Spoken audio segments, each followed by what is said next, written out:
enemies. Or you break friendship and create enmity between friends. Are you not ashamed of posing as a devotee while performing these abominable actions? So, purport by His Divine Grace, A.C. Bhaktivedanta Swami, Srila Prabhupada Ki Jai. Such are the criticisms that must be borne by the servants of Narada Muni in the disciplic succession. Through the Krishna consciousness movement, we are trying to train young people to become devotees. Just young people. That's interesting. Wow. Prabhupada says it himself. And return home back to Godhead by following rigid regulative principles, but our service is appreciated neither in India nor abroad in the Western movement, in the Western countries, where we are endeavoring to spread this Krishna consciousness movement. In India, the caste Brahmins have become enemies of the Krishna conscious movement because we elevate foreigners who are supposed to be malachas and yavanas to the position of brahmanas. We train them in austerities and penances and recognize them as brahmanas by awarding them sacred threads. Thus, the caste brahmanas of India are very displeased by our activities in the Western world. Oops, what happened here? In the West also, the parents of the young people who join this movement have also become enemies. We have no business creating enemies, but the process is such that non-devotees will always be inimical toward us. Nevertheless, as stated in the Shastras, a devotee should be both tolerant and merciful. Devotees engaged in preaching should be prepared to be accused by ignorant persons, and yet they must be very merciful to the fallen conditioned souls. If one can execute his duty in the disciplic succession of Narada Muni, his service will surely be recognized. As the Lord says in Bhagavad Gita in the 18th chapter, texts 68 to 69, Yahidam paramam guyam bhakteshvapidasyati bhakti mayi param kritva mami vashyatya samsayaha nachatasman manusheshu kasyan me prikurtamaha bhavatana chame tasmad anya priyataro bhuve. For one who explains the supreme secret to the devotees, devotional service is guaranteed. And at the end, he will come back to me. There is no servant in this world more dear to me than he, nor will there ever be one more dear. Let us continue preaching the message of Lord Krishna and not be afraid of enemies. Our only duty is to satisfy the Lord by this preaching, which will be accepted as service by Lord Chaitanya and Lord Krishna. We must sincerely serve the Lord and not be deterred by so-called enemies. In this verse, the word Sodagnam, breaker of friendship, is used because Narada Muni and the members of his disciplic succession disrupt friendships and family life. They are sometimes accused of being Sodagnam, creators of enmity between relatives. Actually, such devotees are friends of every living entity, Suhridam Sarvabhutanam, but they are misunderstood to be enemies. Preaching can be a difficult, thankless task, but a preacher must follow the orders of the Supreme Lord and be unafraid of materialistic persons. So, Nanu Bhagavata Nityam Bhutanu Graha Kattadaha Ratetvam Ratetvam Sodatnagnam Vai Vairam Karam Avairinam. So, Om Ganat Timidanda Shah Gananjana Shalakaya Chakshur Unmeditam Yena Tasmai Shri Gurave Namaha. So, actually this reminds me of something from the Bible where even Jesus Christ says, I've come to cause, he doesn't use the enmity, the word enmity, but like basically conflict between mothers and sons and husbands and wives and all this other stuff. So don't join the Krishna conscious movement. Anyway, so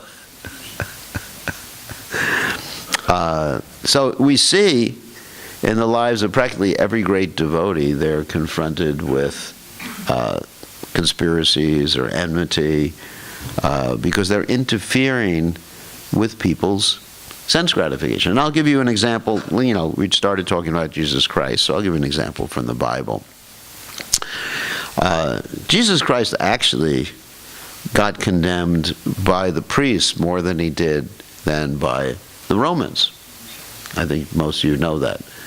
I mean, the Romans, they were, actually it's interesting, the Romans, they were very much into a plurality of religions. What I mean by plurality, many religions. It's not that the Romans ever fought a war, a religious war, to establish Zeus. You know, nowadays, of course, there's religious wars to establish whoever happens to be your favorite acharya. You know, like, anyway, the Christians, the Mohammedans, all the interesting Middle Eastern religions. It's interesting. The Middle Eastern religions, oh my God, I'm going to get in trouble for this, are tribal religions. You understand tribal? Tribal means, you know, basically, you know, just us and them type of religion. That's tribal. Like you have your football teams. You know, I don't know what your football team here in Slovenia is called. Is there a name for it? The Slovenian what's? Nothing. Anyway, in America, all the teams have a name. Like some are called the Alligators, and some are called the Bears, and whatever. You know, you have stupid names. So anyway, and then they hate each other, and sometimes even in South America they have these riots at the football games, where they kill each other. Especially, you know, like in Argentina and other places like that. You know, the football riots. Do you have that in Europe? Football riots. Very nice. In America, we don't have that because everyone's too drunk to hurt each other. You know, they're just in the mode of ignorance. So anyway, so religion, that's tribal religion. And in India, we have more or less something like a philosophical religion. Anyway, getting back to the Romans and their religion and the Greeks and their religion, they never really fought wars to establish their gods as something to force people. And so, getting back to Jerusalem, and so Jesus Christ was preaching in Jerusalem. Of course, he was born in Bethlehem, as we know. And one of the ways that he preached was basically to overturn the money changers' tables at the Temple of Jerusalem and stop them from selling animals for slaughter at the Temple of Jerusalem. And in this way, he interfered with their business. You know, it's Kali Yuga religion, where you're doing your religion to make money. It's a standard in Kali Yuga. Like even in India, you have the Bhagavad Saptaha people who are preaching the Bhagavatam and reciting the 10th canto of Srimad Bhagavatam, and they're thinking of the money that they're making, and they're just trying to entertain people. I'm not criticizing all of them, but some of them are entertainers. Like they'll be giving a Bhagavad class, and they'll break out in song in the middle of the Bhagavad class. They'll start singing, and all the ladies are just like, oh my God, like that. And many of the famous kirtan leaders in India eat meat and drink liquor. How do I know that? Well, not that I drank liquor or ate meat with these people, but once upon a time we had one of the most famous kirtan leaders come to our temple in the United States to do a fundraiser with his band, and at night they had to be supplied with liquor and everything else. And there was famous bhajan singer. Of course, devotees also get attracted to famous bhajan singers who are not devotees. I know that sometimes devotees listen to classes, not classes, sorry, but listen to bhajans of people who eat meat. Wow, pretty nice. So anyway, this is religion or financial accruement in the name of religion. So these Pharisees and Sadducees, that they were the religious people in the Jewish religion, you know, the priests, so to speak. they were very upset that Jesus Christ was disturbing their business. And because they were very upset that Jesus Christ was disturbing their business, they arranged for him to be crucified. And the Romans, they were ready to forgive Jesus Christ for whatever he did. I mean, they weren't even interested. Let him preach. He says he's the Messiah. Actually, he never said he was God. It's interesting. Another interesting point is now many Christians, or maybe perhaps most Christians, they go around saying Jesus is Lord. Do you ever hear that before? But Jesus himself never said it, so why not accept him on the basis of what he said about himself rather than accept some mental speculation about him? If I say I am such and such, just accept my opinion about who I am. So, anyway, so they crucified him. And he was very determined to preach Krishna consciousness in his own way, according to time, place, and circumstance. So he accepted that crucifixion. He could have left Jerusalem, escaped, because he knew the crucifixion was there. He actually predicted it, that, before the night is over, he said that Peter would deny him 3 times, and, he'd be captured. So he did this because the preaching is very important, so he had to face so many risks. And you see this, practically speaking, as I mentioned before, in the case of every preacher who was ever prominent. Let's take the case of Sripad Ramanujacharya. Sripad Ramanujacharya was preaching, of course, that Vishnu, who is expansion, Narayan, obviously, expansion of Krishna, Haribol, is the Supreme Personality of Godhead. And the king at that time, he didn't like that because he was a devotee of Lord Shiva. And so he wanted to capture Sripad Ramanujacharya and bring him and convince him or force him to accept Lord Shiva as the Supreme Personality of Godhead. Okay. So he sent his men to get Ramanujacharya. Ramanujacharya knew what was happening, and Ramanujacharya's chief disciple, his name was Kuresh, decided to dress like Ramanujacharya and make believe he was Ramanujacharya so his guru wouldn't be harassed like that. So anyway, so they brought Kuresh in to see this king, and the king said, Lord Shiva is the Supreme Personality of Godhead, and Kuresh sort of insulted everybody there. Establishing the actual point that Lord Narayan is the Supreme Personality of Godhead. And the king got so upset that he took out the eyes, he plucked out the eyes, or had the eyes poked out of this devotee Kuresh.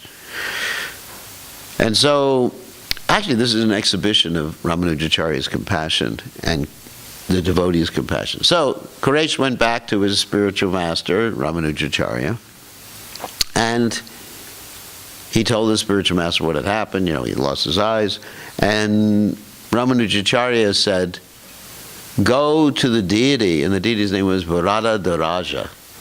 Varada Daraja means the king of wish-fulfilling deities. He's in Kanchipuram. Anyone here ever been to Kanchipuram? Yeah, been to Kanchipuram. You seen the temple? So anyway, he told Kuresh, go before the deity and ask for your eyes back. So Kuresh went before the deity, came out, and he still was blind. And Ramanujacharya said, didn't you ask for your eyes back? What happened with the deity? And he said, no, I asked that the king would be forgiven. Amazing, isn't it? And then Ramanujacharya said, don't you understand? Your eyes belong to me. That means that's how the disciple sees, that the whatever he has, his talents, whatever strength he or she has, belongs to the spiritual master for the spiritual master's preaching of Krishna consciousness. So go back and ask for your eyes back. So he went back and asked for his eyes back, and he got his eyes back. He was able to see, fainted, and got his eyes back. And the king, as far as the king, he became known as Krimikanta after that, which means worm throat, because some disease, I guess it was cancer or something like that, attacked his throat, and he died from something related with that. So the point is, in the case of Ramanujacharya, and of course with Prabhupada met so many obstacles, and not only the obstacles coming from people who were not Krishna conscious, but Prabhupada actually met obstacles coming from his godbrothers who were Krishna conscious. Well, I mean, practically from the beginning. I mean, his godbrothers, after his spiritual master, Srila Bhaktisiddhanta Saraswati Thakur, left this world, Prabhupada was struggling with his godbrothers. I mean, they Jai, Shishi Gornatai, Shishi Panchatat Wilki Jai. Prabhupada basically wanted to cooperate with his godbrothers. Sometimes people say, well, Prabhupada left the Gaudiya Math so we can leave the International Society for Krishna Consciousness. I mean, they use that excuse, you know. But Prabhupada left the Gaudiya Math, first of all, because there was no Gaudiya Math, because it had broken up into all sorts of different institutions, because they tried to appoint acharyas. The acharyas fought with each other in court and other places. And then, even when Prabhupada tried to cooperate on an individual basis with one or two of his godbrothers and stay at their ashram, and basically they kicked him out of the ashram, kicked him out of the temple. They said, just give him one or two sets of clothes and tell him, you know, just go on his way, you know. You're too advanced for these young devotees here. And so Prabhupada was kicked out, and then so much opposition, you know, struggle, you know, just gored by a bull. Of course, the bull wasn't against Krishna consciousness, but just happened to be there in the streets. And then Sumati Morji didn't want to give him a ticket to go. He had to get permission to leave the country, and they wouldn't give him permission to leave the country. I mean, so many stories you read about in the Prabhupada Lilamrita. I think it was called a P form to get out of the country. So they wouldn't give him permission, and then he just pushed his way to the boss, and finally got permission, and finally pushed Sumati Morji. Actually, even to speak to Sumati Morji, he had to sit on the steps of her office building and wait for her to come out. He was so determined. And so much determination. And then on the boat, heart attacks, and then he got to New York, and his godbrothers refused to help him in any way.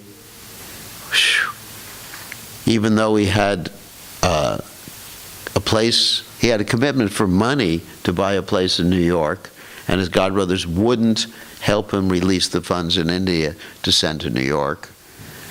And so much opposition. And then we mentioned the other day, Prabhupada opposition from the deprogrammers, from the parents, and Prabhupada just remained determined. Opposition from Mr. Nair in Mumbai.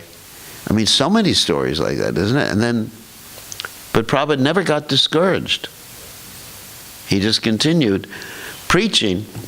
And what was the source of his encouragement? That's an interesting point. Of course, he's a pure devotee. He's seeing Krishna every minute, but I understand that the source of his encouragement was his conviction that the success potency is built into the order of the spiritual master. You know, if we have to talk about who is more advanced and who is less advanced, there's an objective standard. And you know, people think the objective standard is based upon how many verses someone knows in the Srimad Bhagavatam, or based upon, you know, how melodious someone's voice is, or based upon, you know, some other external characteristic. But the objective standard by which we can judge a devotee's spiritual advancement is how dedicated they are to their spiritual master. I mean, like, look at all of Prabhupada's godbrothers. They all got the order, at least the ones who could speak English, they got the order from Srila Bhaktisiddhanta Saraswati Thakur to preach in English and go to the Western world. Practically everyone who spoke English got that order. And who fulfilled it? Who carried out that order with firm determination? Prabhupada. So that's the proof of his exalted position. Like, don't look for some esoteric truth, a proof. Generally we look for esoteric things. Like last night, we were talking about, someone who esoterically says he can talk to Prabhupada, right? He goes in front of the deity and the deity speaks to him. Of course, the deity is saying everything different than he said in his books, which is interesting, Yes, I couldn't tell this to my real disciples because they weren't ready, but you're ready because you're more advanced, because you just joined the Krishna consciousness movement 3 years ago, or 2 years ago, whatever it is. You're more advanced than my disciples. Huh? Oh my God. So, I mean, this is called, what's that? This is called insanity. Spiritual advancement is judged by one's determination to carry out the order of the spiritual master. It's a simple thing, a very simple standard. And as we mentioned last night, the order of His Divine Grace Srila Prabhupada is to serve his mission. And so in serving his mission, there'll be many people, not only who attack us, but so many trials and tribulations. It's like if you're a temple president, like Anantaparu. So many trials and tribulations and heartbreaks and things like that, but the determination has to be maintained. So anyway, this we see in the case of Narada Muni here, who knows that he's making enemies of Daksha. In fact, it's not that he's making an enemy of Daksha. Daksha is making him an enemy. There's a difference between that. Because a Vaishnava is described as a Jata Kshatrava. Lord Kapiladev describes the qualities of a Vaishnava. He says, Tatikshava Kurunika Surada Sarvadehinam Ajata Kshatrava Shanta Sadhava Siddhabhushanam. What does he say? A devotee is tolerant, he's merciful, he's a friend to all living entities, and he doesn't have any enemies. Except people consider him to be their enemy, but he doesn't consider anyone else to be his enemy. He's Suridam Sarvabhutanam. Like Krishna describes about himself, in the 5th chapter of the Bhagavad Gita, Samoham Sarvabhuti. Anyway, he says that Suridam, I am a friend of all living entities. So in the same way, a Vaishnava is a friend of all living entities. But people will not like you because of that. And sometimes we even have to fight, like Prabhupada fought to establish Krishna consciousness, and even fought with Nair and other people like that. Anyway, so this is Narada Muni's position. He's very merciful. Daksha is completely wrong, and he's committing a mad elephant offense, and Daksha's thinking he's a better devotee than Narada Muni, which happens sometimes when people are in Maya. So, any questions or comments about any of these points? Nanta, any questions about this? Guru Tattva again. Anyway, so that's how you know who is an advanced devotee. Standard. Who is dedicated to the mission of his spiritual master. Simple standard. Not someone who talks about the Rasa Leela, not someone who just like dances for 48 hours without stopping. Of course, that'd be nice if you could do that. But someone who is dedicated to the mission of his spiritual master. Yes, Ananta. Microphone for Ananta. So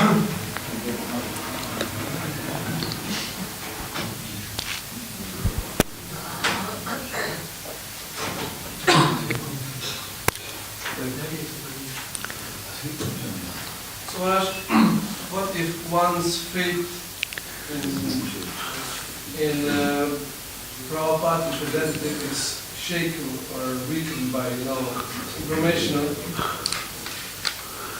information on internet or somehow? What's the remedy? Well, if one... Devotee, devotee or affected devotee. Okay, if one's faith is shaken by reading something on the internet. Now, the interesting thing about the internet, you can find something positive and negative about almost anybody. Even the present President of the United States, you can find positive things about, which is incredible. I mean, you really have to have a good imagination. So, I mean, that's the nature of the internet. They'll criticize you for anything. And the more prominent you are, the more they'll criticize you. Like Prabhupada's godbrothers, they criticized him. I mean, if there was the internet when Prabhupada was on the planet, you would have read all these things about Prabhupada, like they said, Prabhupada likes to associate with low-class milechas like, us. And, there's so much criticism on the internet. And the internet is, at least 50% negative stuff. So I don't take things seriously when I read them on the internet. So one should clarify that. Let's say if you have faith in someone, okay, and you read something about them that they were seen smoking ganja or something like that. I'm trying to think of what someone said about me on the internet. That's interesting. A lot of interesting things about me. But anyway, so whatever it is, I'm trying to think of a criticism of me on the internet. I'm sure there's a lot.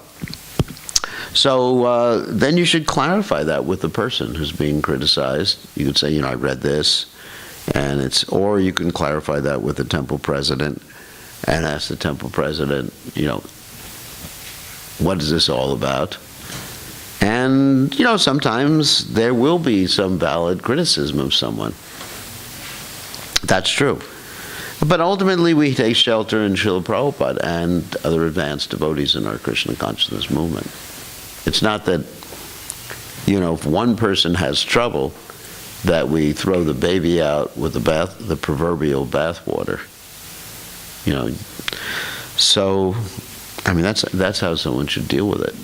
Why should you leave Prabhupada because someone has made a mistake? Does that make sense? What do you think?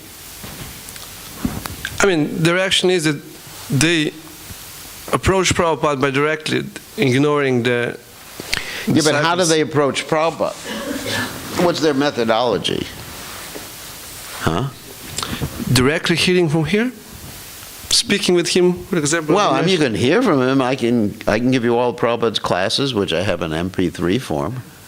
Anybody's interested, bring me your USB stick. And I'll let you hear directly from Prabhupada. I'll channel Prabhupada for you through my USB stick.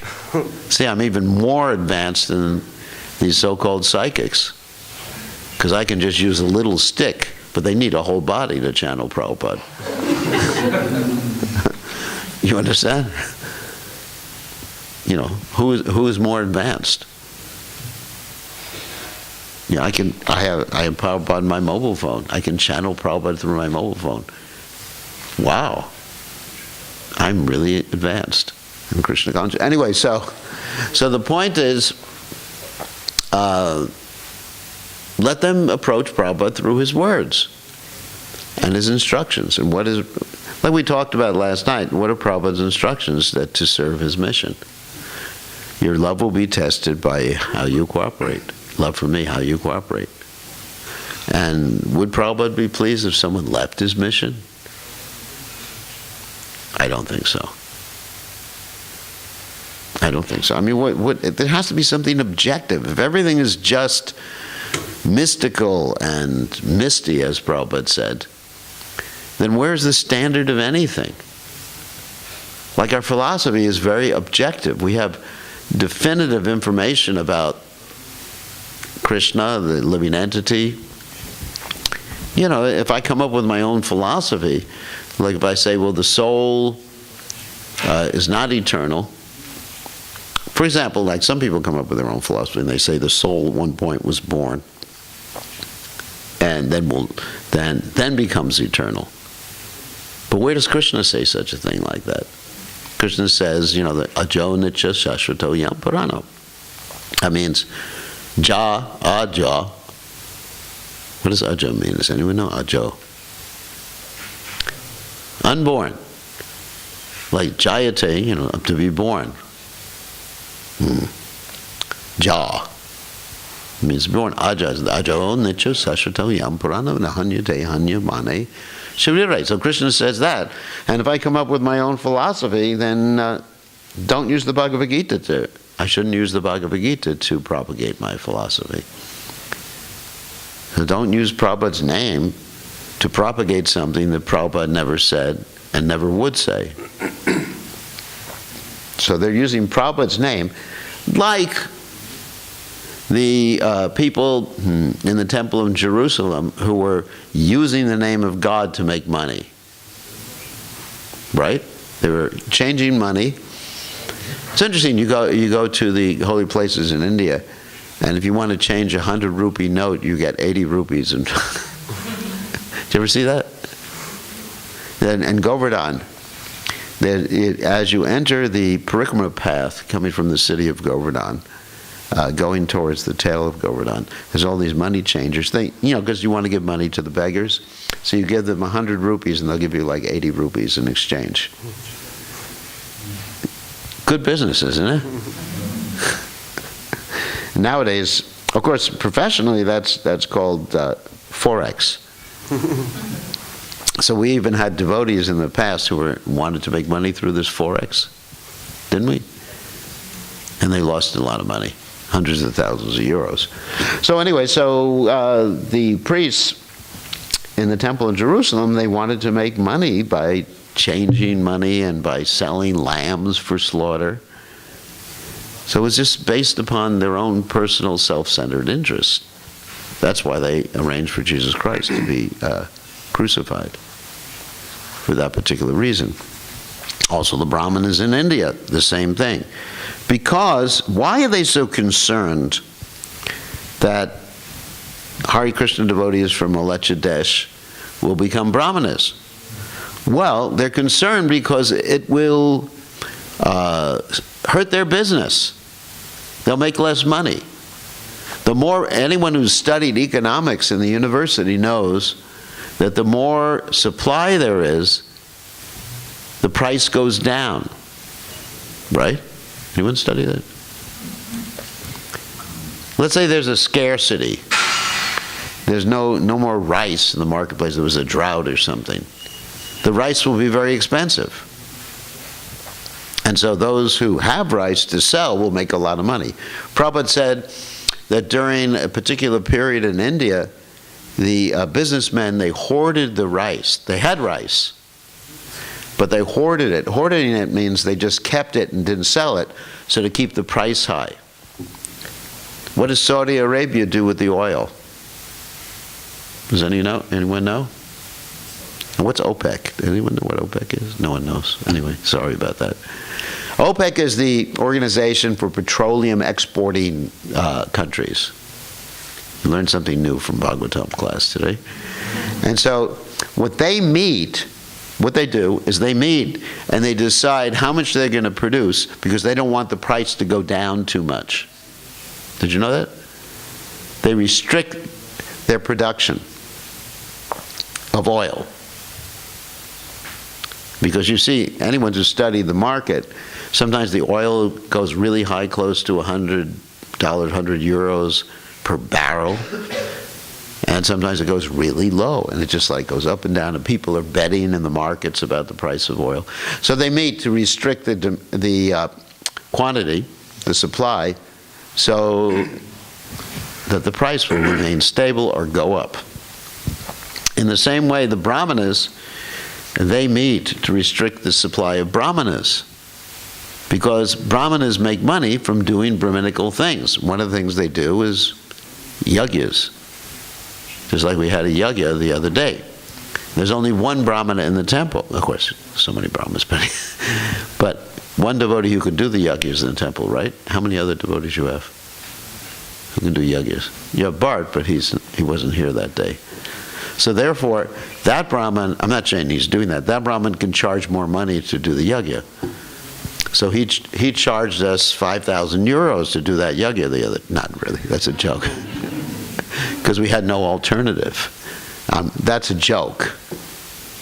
He didn't. He did? Yeah. He did it out of the goodness of his heart.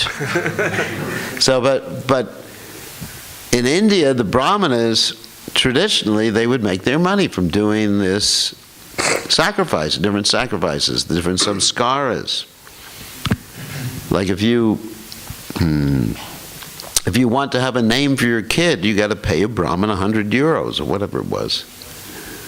Or if you wanted to die, if you wanted to get married, the Brahmanas had a price list.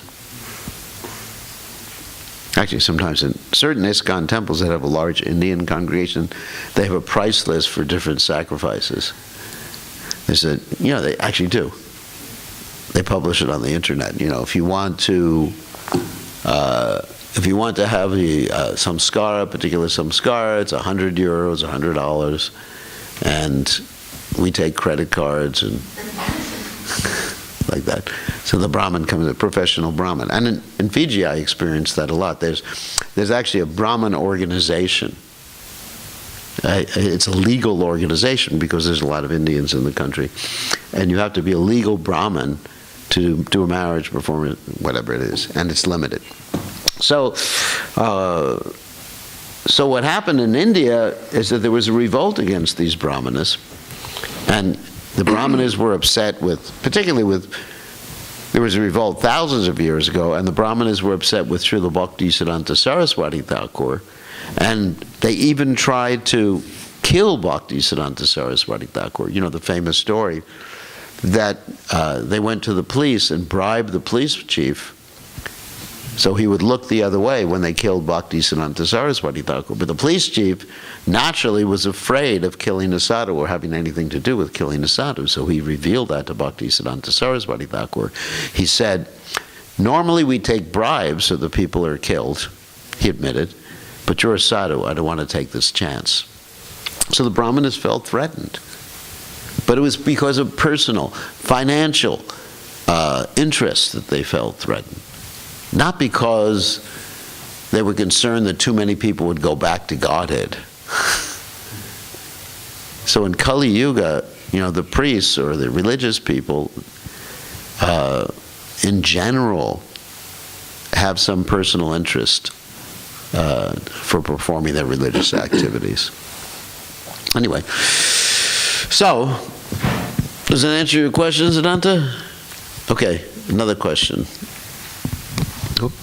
Whoop. Oh, we have. Who's first? He has the mic. He has the mic, so he's first.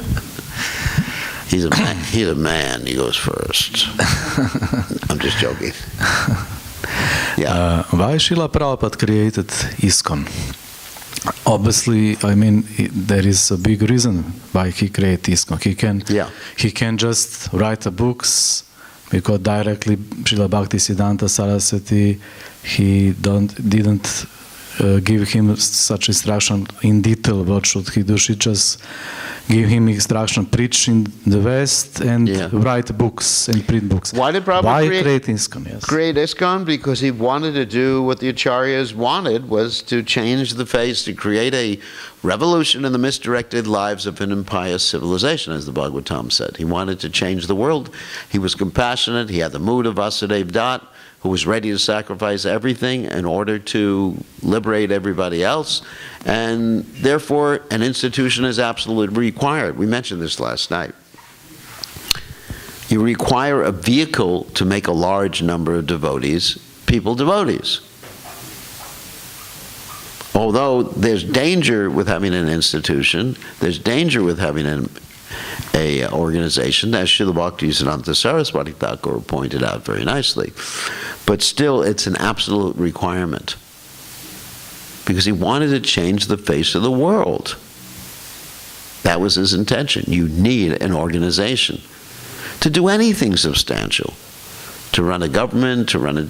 I mean, even in this temple, why do we need organization in the temple? What would happen if we didn't have an organization in the temple? What would happen, Ananta? Nothing. Well, that's it. No thing. You know, organization. There has to be a head of pujari. There has to be a head, someone who's cooking. You know, at least maybe they're not the head, but you know, someone has to cook. There has to be a temple president. There has to be a treasurer. That's organization. That's an institution. And if you didn't have that, you'd never be able to maintain. You wouldn't have a temple. You wouldn't have a place for people to meet. Then, you know, how would anybody here become Krishna conscious? Maybe you'd have some person who was a yogi in his last life who would read Prabhupada's books and become Krishna conscious, you know, living on the top of the Tivoli mountain over there. I don't know. You probably wouldn't have a single person if there wasn't an institution, organization. Even there has to be organization with your sanghas here, right? And there has to be not only the facility organization, but there has to be organization to make sure that the siddhanta or the philosophy is being taught correctly. Otherwise, nothing happens. How could you have anything without an organization? You know, they're just like you, when you go back to Serbia, you're riding a train. So there's a train organization, you know, that runs the trains. How could you have a train? How could you have a car? How can you have anything? There would simply be complete chaos in society without organization. Even your body has an organization in it. We were talking about that the other day. I mean, even your cell has an organization. You know, there's a, you know, society for cell consciousness. But anyway, even there's organization. The body is organized. Everything's organized. And someone proposes not to have things organized. Nothing can be accomplished without organization.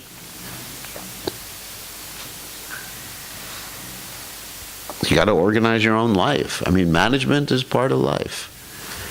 So we need ISKCON. Okay. So, Ishwari Radha, you had a question? Yes. Gurudev, now when I and many of us belong to you and all of us belong to Prabhupada, now we understand that we can't make you happy by donations. And we well, I wouldn't say that. Wait a second, you're going a little too far here. Okay, not only by donation. You're changing the philosophy now. Okay. Not only by donation. Oh yeah, not only by donation. Okay. And we understand also that we can make you and Prabhupada happy with by cooperating nicely with each other. Yeah.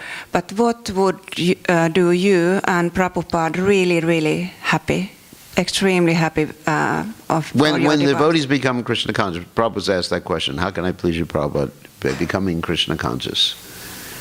By the devotees being, let's say, more devotees and happier devotees. That's our GBC motto. That's what makes us happy. So happier devotees means devotees who are more Krishna conscious. So that makes us happier. Makes us happier. I mean, that's the important thing. I mean, money is not important. What is it? There's this funny saying in America. Money is not everything, but whatever is second is far behind. Anyways, I'm just joking. That's a saying we have in America. Or another saying, it says, in God we trust, everyone else pays cash. So, yeah, so that's what will make Prabhupada happy. More devotees, happier devotees.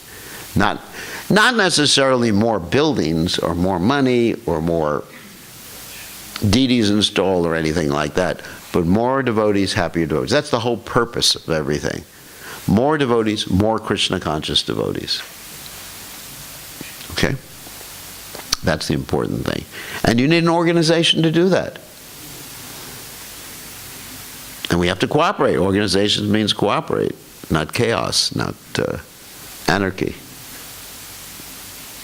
So if those who love Prabhupada, they stay within Prabhupada's mission. Prabhupada actually said that. You read the 4th canto, part 4. He deals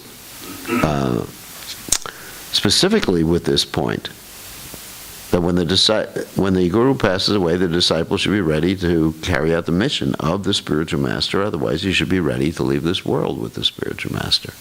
We mentioned that before. Any other questions? Yes. Oops. Which one first? What? Okay.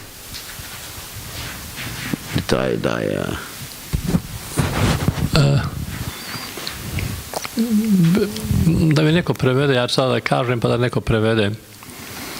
Ako bakte šalju određenoj osobi negativne energije, u smislu on je u maji, on je u maji, on je u problemima, da li taj bakta ima još više problema?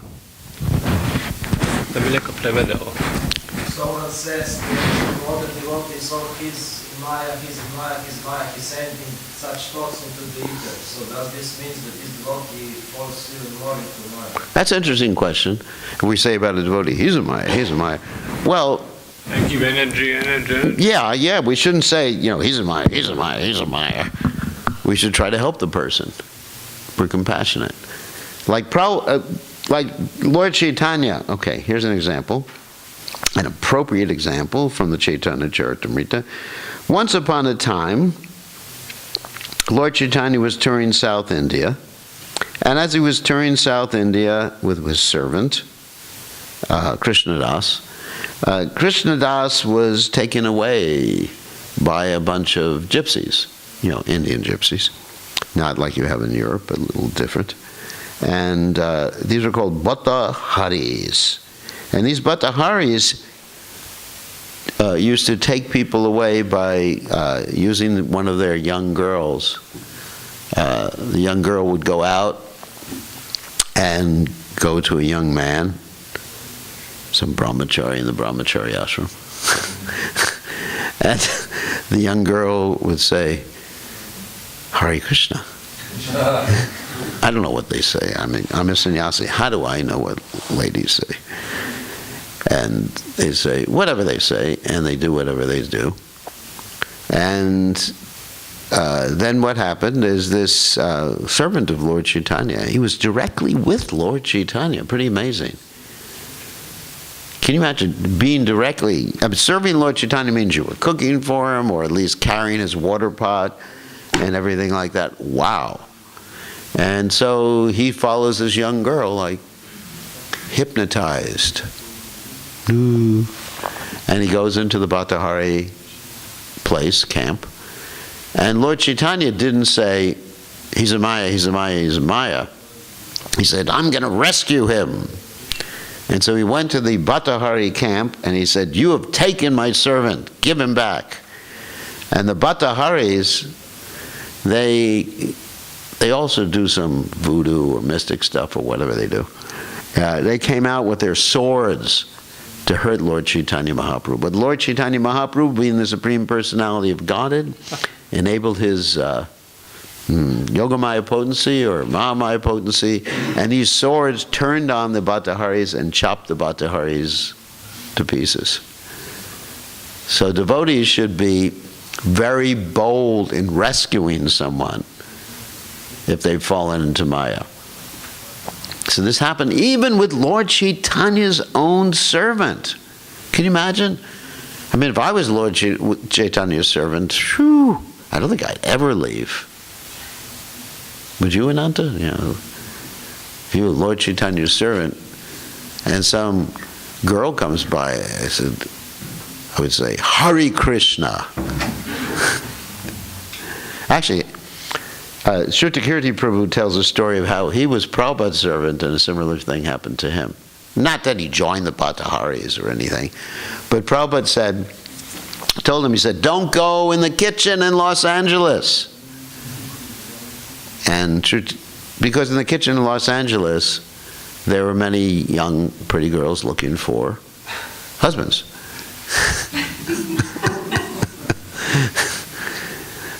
Kitchen, yeah. Two places in the temple can be quite dangerous. The kitchen and the deity room. Because there's close association between men and women sometimes at these places, isn't it? It can be dangerous. Hare Krishna. So he went into the kitchen against Prabhupada's orders, and then a little while later he said, Prabhupada, I found someone to get married to. And then he left. No, he didn't leave serving Prabhupada completely, but he left traveling with Prabhupada for some time. And then Prabhupada was so merciful that even though he had done this, it was a Krishna conscious marriage. He had a child. Prabhupada took the child, later on put him on his lap and played with the child. And then Prabhupada gave me the child after that. And he's my disciple. Anyways.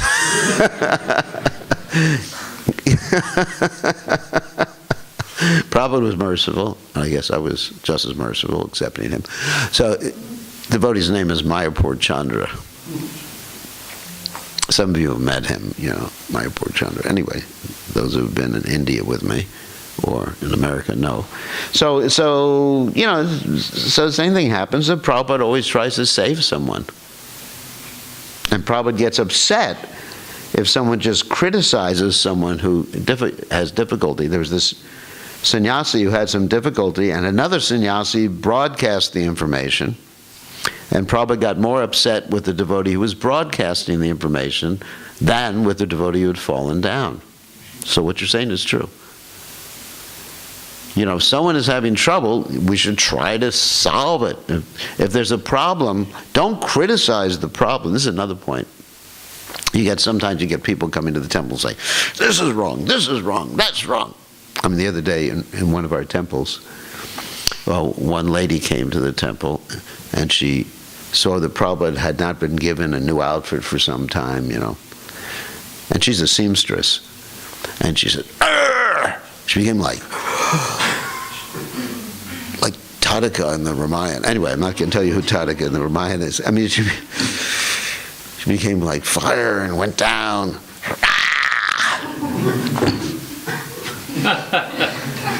and she went after some devotee who had nothing to do with the outfit of Prabhupada and said, criticizing. Why is Prabhupada dressed in that outfit?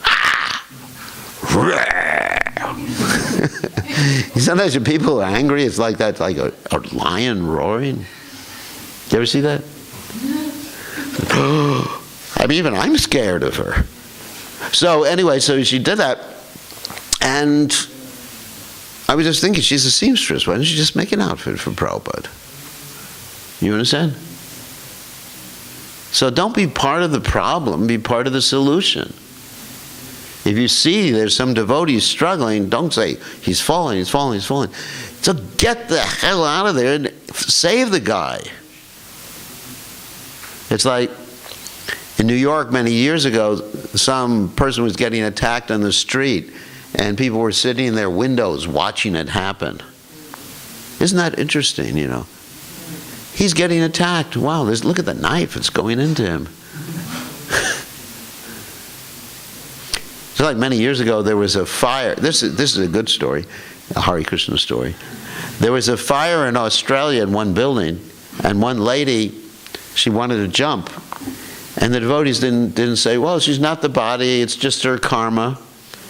The devotees took out the canopy from the Jagannath cart, held it out, and caught her, and saved her life. Can you imagine if they just said, well, it's fire, she's just a karmi, that she has karma. And if she jumps, if she gets hurt, that's up to Krishna. That's stupid. So if someone has difficulty, we should figure out a way to save the person, like Lord Chaitanya did. Don't be part of the problem, be part of the solution. I speak for this. Sometimes I have problem. Anytime I have problem. Sometimes I have big problem. And devotee give me extra negative energy. I have more problem. That's right. I have realization sometimes. That's right. Very heavy time for extra heavy. Yeah. So if someone has a problem, like if someone finds that I'm doing something wrong, come to me and help me. Don't just like go on the internet and say some bad things about me. It's not going to help me. So be part of the solution. If you see something in the temple, let's say if you see the floor is dirty, don't go around screaming, you devotees never take care of the floor. Get your broom out, you idiot, and start sweeping. Right? Become part of the solution. Or it's like, if you're on a ship and the ship is like having, boat having some problems, don't just jump off the ship. Try to help. It's practical. So, yeah, you have a question?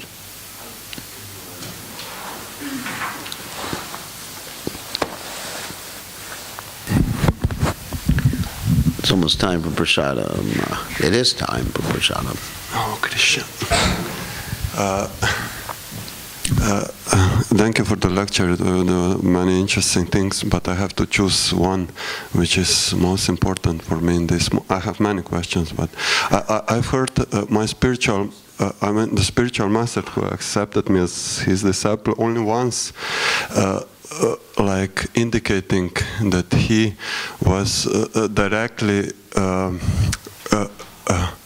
responding to what he thought was Krishna's desire in that moment, and as I understand, he resisted this tendency or this for a long time before he said, "All right, this is Krishna's desires. I have to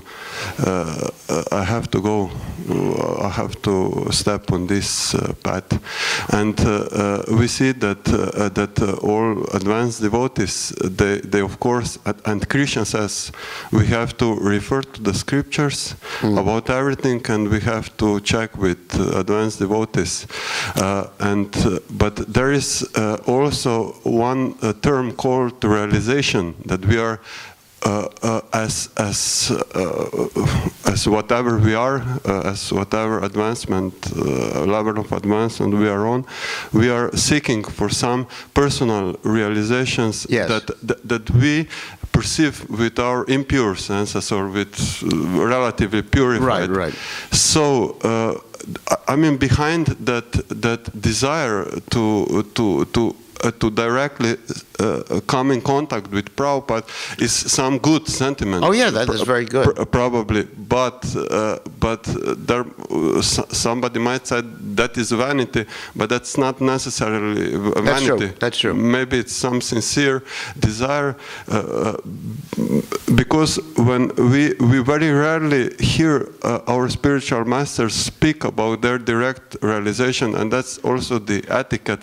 But there is some paradox, because devotees seek for these personal realizations, but they cannot get them because spiritual masters cannot speak about them, because it's not the etiquette and it's not the process. So we have to be humble and accept that this is not the process. Yeah. If you can comment on this, maybe, please. Well, first of all, Prabhupada did not speak about his personal realization either. Prabhupada was asked questions like, do you ever feel great separation from your spiritual master?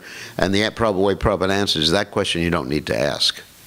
So there's certain things that are very personal that one doesn't speak about, their personal realization like that. Like for example, if I had seen Krishna last night, or whatever, and danced with him,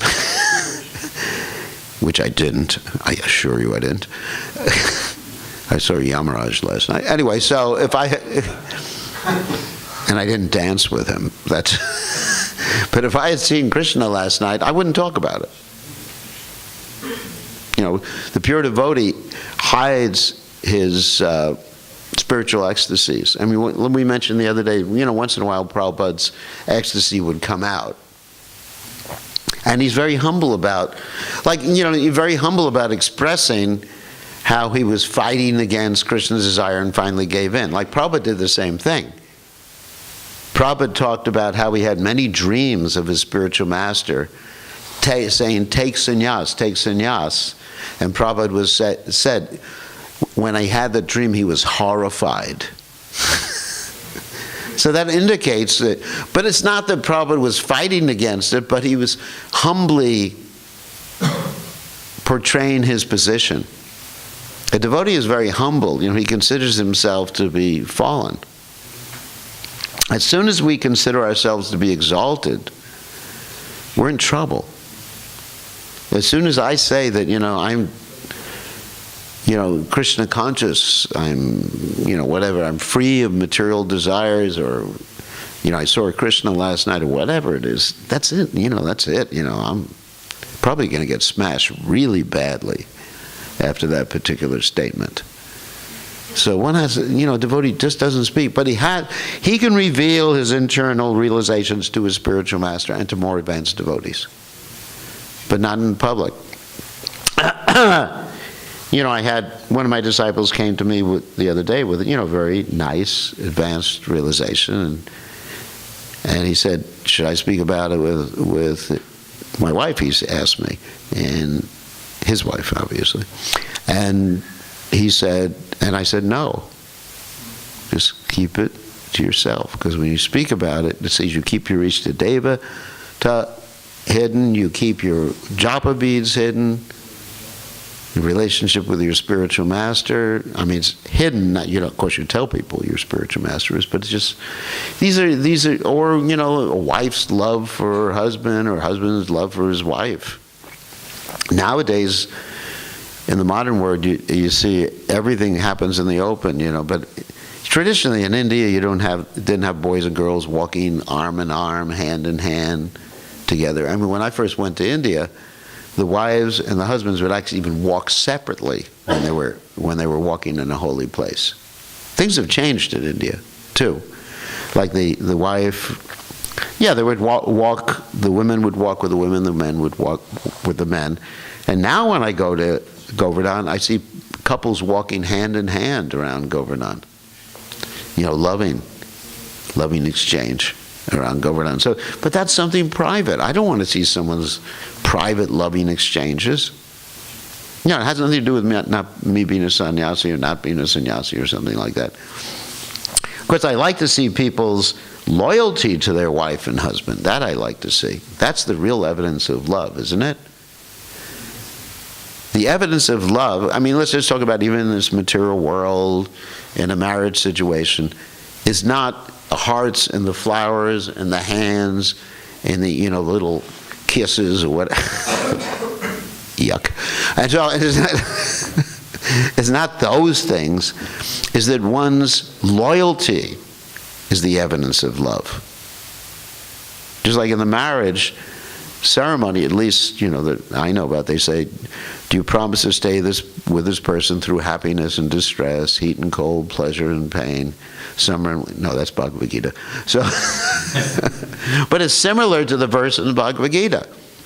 So to love to me is manifested most powerfully in loyalty. I'm giving you my internal realization. To me, that is the highest ecstasy. And you see that in the last chapter of the Chaitanya Charitamrita, where Radharani's love is demonstrated by her speaking through Chaitanya Mahaprabhu's mouth about her willingness to even serve Krishna, even if it means helping Krishna meet with a competitor. And she actually says, if my happiness is, Krishna, my unhappiness is Krishna's happiness, then my unhappiness is my happiness, which appears to be a contradiction.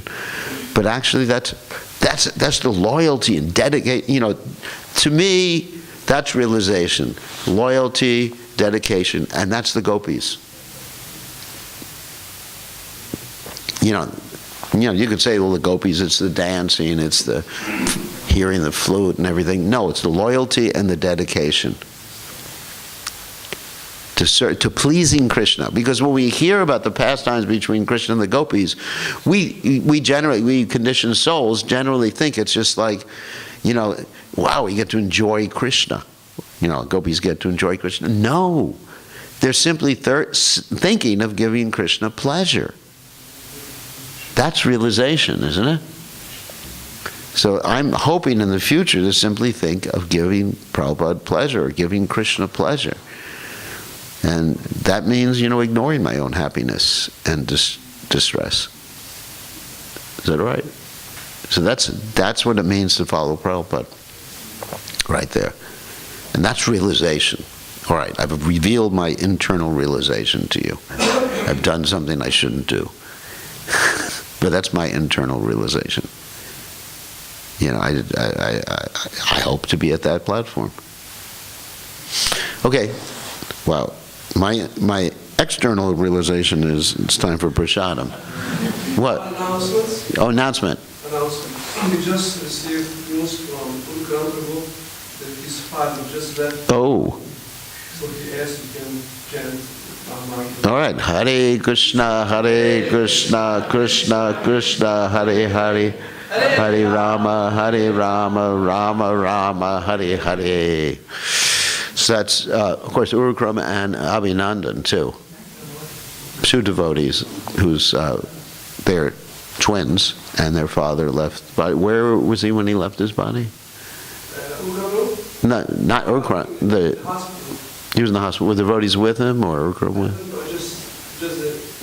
him? Anyway. Yeah, so we should pray for, and of course, as a parent of devotees, or a devotee, actually he was a parent of two devotees, he's guaranteed the opportunity to take Krishna consciousness in his next life. He's liberated from all of his karma.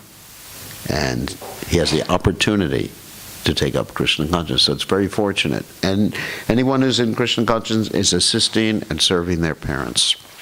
Okay, on that happy note, all glories to Divine Grace, Srila Prabhupada. Srila Prabhupada ki jai. And please offer Urukram and Abhinandan condolences today. When you see him, if you see him today, offer them condolences. That's a Vaishnava. Okay, good to see you.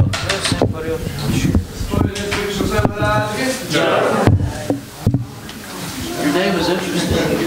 It speaks under the Sanskrit. No, it means a lot of it. Mithya means false, Nitya means friend, Nitya means eternal. It has a lot of it. Also, I heard that one who does not accept the personal